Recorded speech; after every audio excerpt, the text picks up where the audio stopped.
If you have been wanting to move to the UK for work and have been facing the challenge of visa sponsorship or opportunities and ease of movement to the UK, I've got good news for you.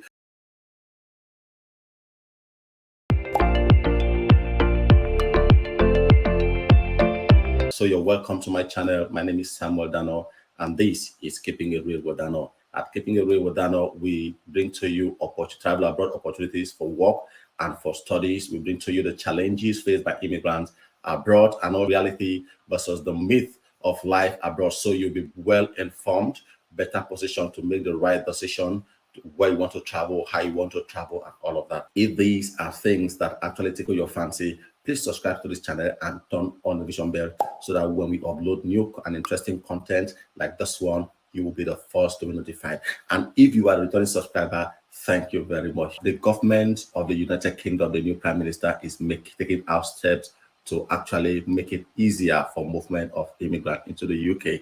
And that is the good news I have come to share with you today. So relax, let's go to the screen and I will show you every bit of the information. Trust me, it is good news and you'll be happy watching this. I'm going to start from the official Twitter page of the new Prime Minister, Liz Truss. You can see he said, I have a clear plan to build a Britain where everyone, everywhere can realize their potential. We will usher in a decade of dynamism by focusing relentlessly on economic growth. So if you look at this, there's a link here to mail1.co.uk on an article that she personally wrote. But I'm not going to take you there. I'm going to take you to somewhere where we're going to have a little bit more insight to what I'm talking about. All right, so I'm going to take you to the Financial Times. Okay, now listen, the competition to attract immigrants to many countries in Europe, in the West, is getting tougher. Okay, now UK have always had some of these restraint and criteria that are making it difficult for people to move in, and as such, a lot of people are moving out of the UK. A lot of people are going to other destinations. Okay, and with the UK right now in recession, the government of the country want to make sure that the economy recover as soon as possible. And what it needs to do right now is to make sure that a lot of the acute shortage of labor in the UK is actually addressed. And trust me, they are alarming numbers, percentage of shortage of labor in different sectors. And you'll be surprised, even the hospitality sector, even in restaurants, even in agriculture, there are a lot of shortage of skilled laborers. And the government is taking out deliberate steps to make sure they're losing the tights around the immigration rules to make sure that people begin to come. So we are going to go through the Financial Times and see what this is about, the more details about this. Now, Liz Truss is to launch a big review of the Britain visa system to tackle acute labor shortage in key industries in a move that was welcomed by business leaders. Of course, the Prime Minister actually made this promise during her campaign in order to tackle economy. Okay, now the shortage of labor in the UK at the moment is even higher than it was before the COVID. Okay, and this has been made worse by the Brexit. All right, so now the Prime Minister is set to defy some of her anti-immigration cabinet colleagues by making changes to the shortage occupation list. So what that means is that they are actually now there are a lot of occupations that are not in the shortage occupation list. Remember, as at the beginning of this year, the healthcare sector, like the care we have, was not in the shortage occupation list. But when they were confronted with acute shortage of hands in that sector, the government had to add that to the occupation list, which allowed care homes and agencies to begin to recruit people from outside the UK. Now, that list is to be expanded further to add a lot of other occupations to make it easier for companies or employers to actually bring people in. Okay. Now, the review could also endorse a loosening of the requirement to speak English. We all know, for example, if you are a nurse wanting to come and practice in the UK, there's a requirement for IELTS exams. Okay. Of course, the Nursing and Midwife Council in the UK have actually started a process before now to either bring down the requirements for the IELTS exam, like in terms of the scores, or actually use other means to like, for example, if you went to a school where English was used in teaching, okay, and many other means they are actually looking at. Of course, that is actually being reviewed and the result is not yet out. But the government is actually beginning to look at this from in a wider perspective. Okay, for example, even the healthcare visa that is ongoing right now, IELTS is required, which is actually a barrier. So the government is trying to actually look at that. I don't know which area they want to go, if to take it away or to bring down the scores, but they're actually taking deliberate steps to bring it down.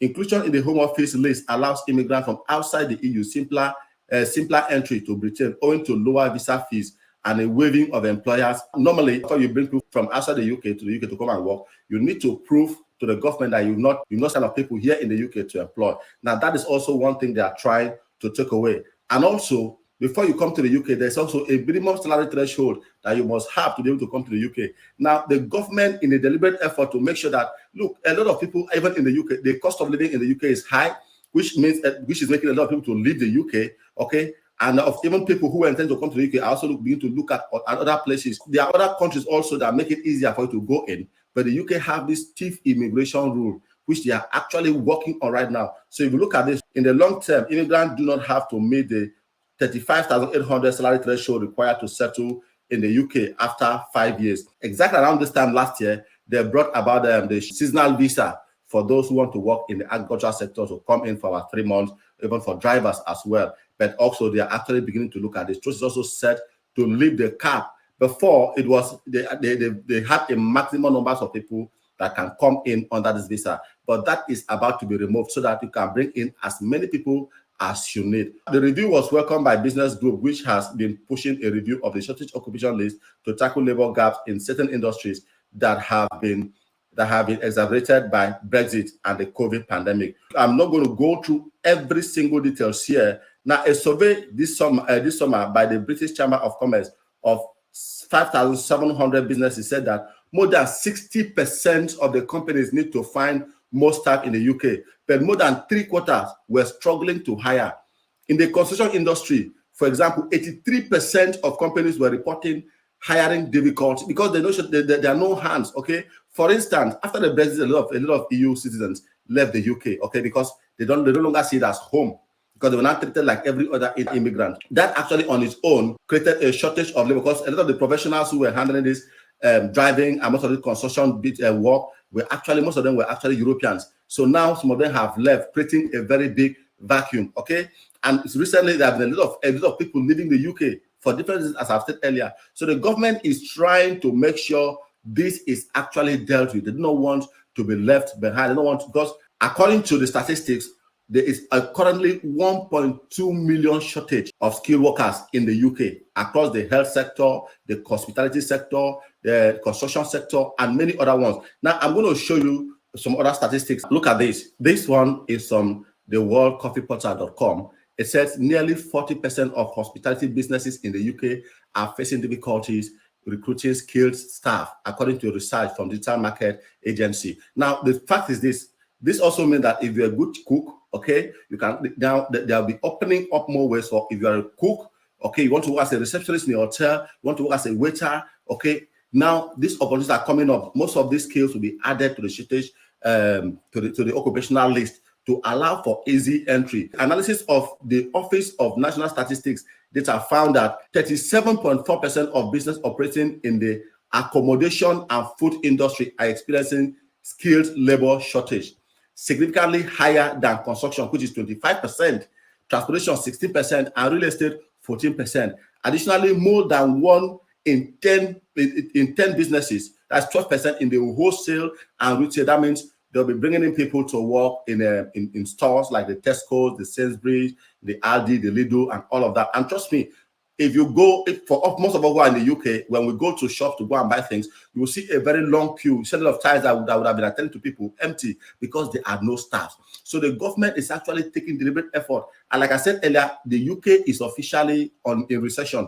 All right. So right now they are trying to bring in people because they do not want this linger longer than it should.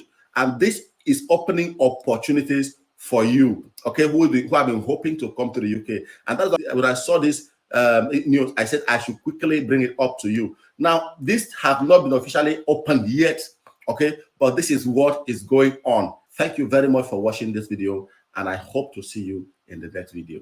Bye-bye.